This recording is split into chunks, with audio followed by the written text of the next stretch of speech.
Imagine yourself behind the wheel of a Land Rover, racing across the featureless expanse of the North African desert during the height of Cold War tensions.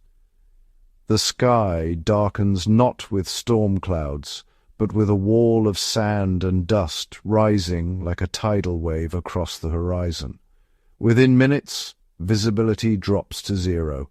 Your compass spins wildly from the vehicle's magnetic interference. Your maps show nothing but empty space. The sun vanishes behind a curtain of airborne grit that peppers your skin like needles and infiltrates every crevice of your equipment. This was the reality for Cold War military operators in desert theaters, where nature itself became the most formidable adversary. But these warriors possessed knowledge inherited from the desert foxes of World War II, refined through decades of clandestine operations, turning seemingly impossible navigation into a precise science of survival. The sun compass, reading shadows in the wasteland. The foundation of sandstorm navigation began not in the Cold War, but in the scorching campaigns of the Long-Range Desert Group during World War II.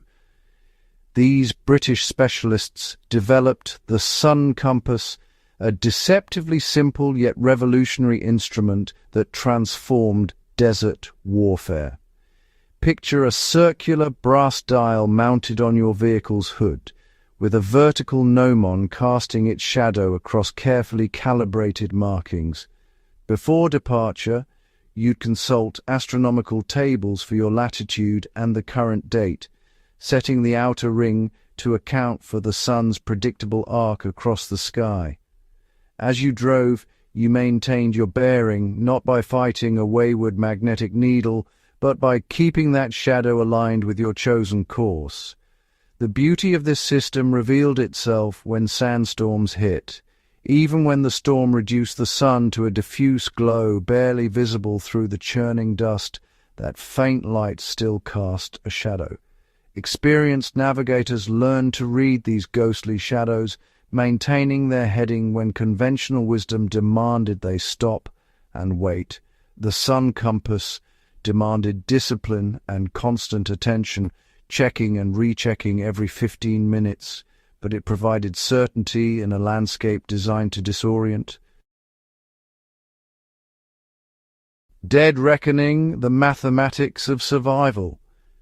When even the sun's dim glow disappeared behind walls of sand, Cold War operators fell back on dead reckoning, an ancient mariner's technique adapted for the desert's unforgiving terrain. This method required meticulous record-keeping that bordered on obsession.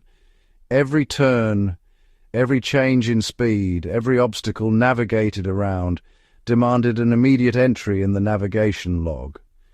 The navigator would mark the odometer reading, note the compass bearing, record the time, and calculate the distance traveled. These numbers became your lifeline, building a mathematical path from your last confirmed position through the featureless void. During intense sandstorms, when the world outside became an opaque orange nightmare and breathing required wrapping cloth across your face, the navigator continued plotting. Speed dropped to a crawl, perhaps 5 or 10 miles per hour, as drivers relied on the faint outline of the ground immediately before them.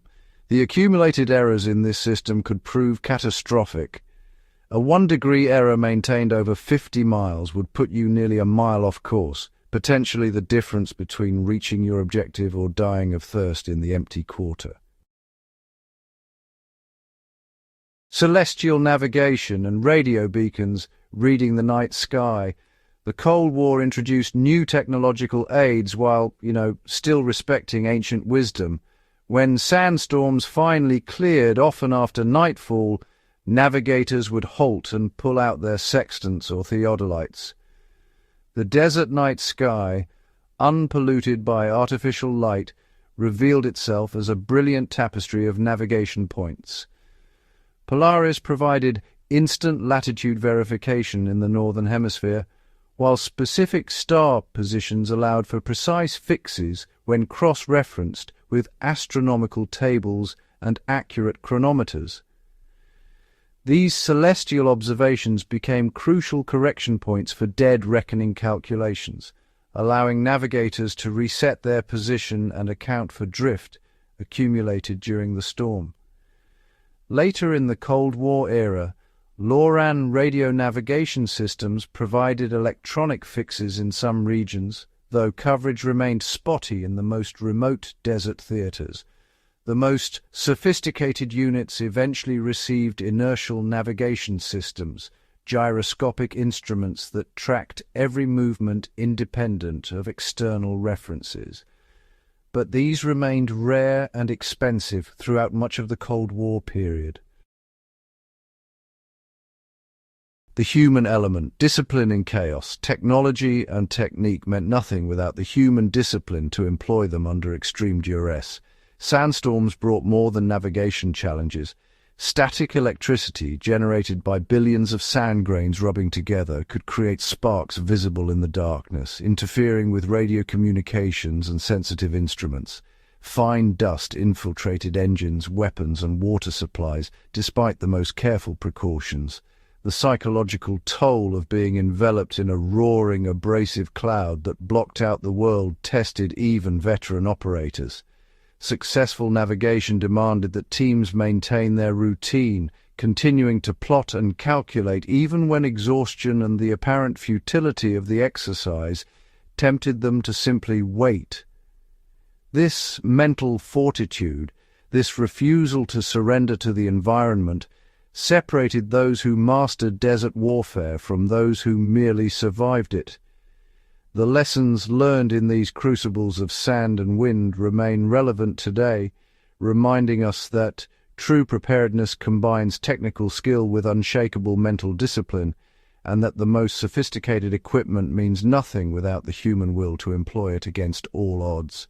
Subscribe to Fieldcraft Chronicles and share this journey into forgotten survival wisdom with those who understand that history's harshest teachers offer tomorrow's most valuable lessons.